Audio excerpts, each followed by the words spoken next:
If we continue the old ways, we're not going to have the ability to do that.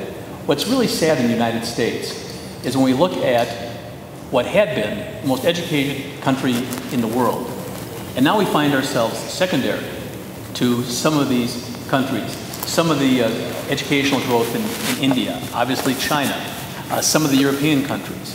Minnesota had been #1 in the country, the United States has been #1 in the world. Unless we have an education system that's going to match what's happening elsewhere in the world. Tom Friedman talks about this all the time, not only in his columns in the New York Times, and Tom, of course, grew up in Minnesota. He talks about it not only in his column in the Times, but in the books he's written. It's education. That's where it starts. Thank you, Mr. Hernandez. Can you repeat the question? Absolutely. The state demographer has been predicting a huge worker shortage over the next 10 to 15 years. This is due to the fact that the numbers of young people entering the workforce will remain level or drop off in the future, while the number of retiring baby boomers will increase. What can the Minnesota legislature do to help meet this need? This is a very serious problem that I believe President Reagan talked about when he was still with us. There's been economists that have been predicting this challenge that we're going to be facing for literally decades.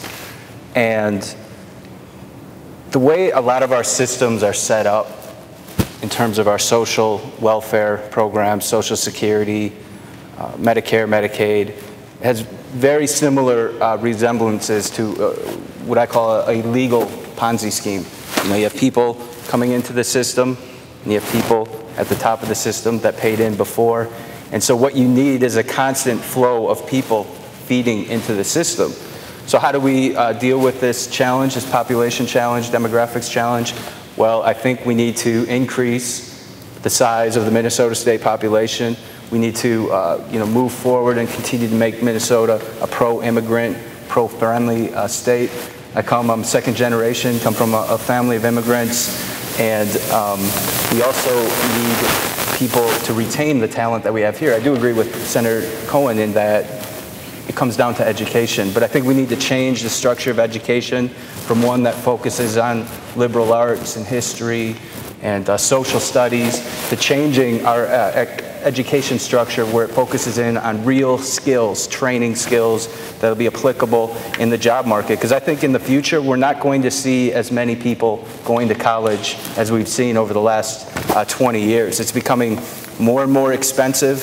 Families are becoming more and more poor where they're not able to afford it. And so we need to do our Minnesota students a favor and give them the job skills that they need so that when they're graduating high school, they're able to enter the workforce if they choose, or if they do want to go on to college, they have the skills to be successful in the university system. And I'm talking about basic job skills like balancing a checkbook. I think it should be something that should be focused in on different trades and honing in on people's skills like welding, engineering, mathematics, mechanics, auto mechanics, how to start a business, the basic principles of setting up an LLC, so that we're planting seeds in our young Minnesota students' minds as to what they can achieve. You know, right now, Bill Gates was brought up, as an example. I believe he dropped out of college. And what's the Apple founder again? I forgot his name. Steve Jobs dropped out of college as well. Michael Dell, same thing. So creating the mindset that we can achieve, that you can take care of yourself, personal responsibility, I think is important to instill in our Minnesota students. Thank you. Representative Taylor.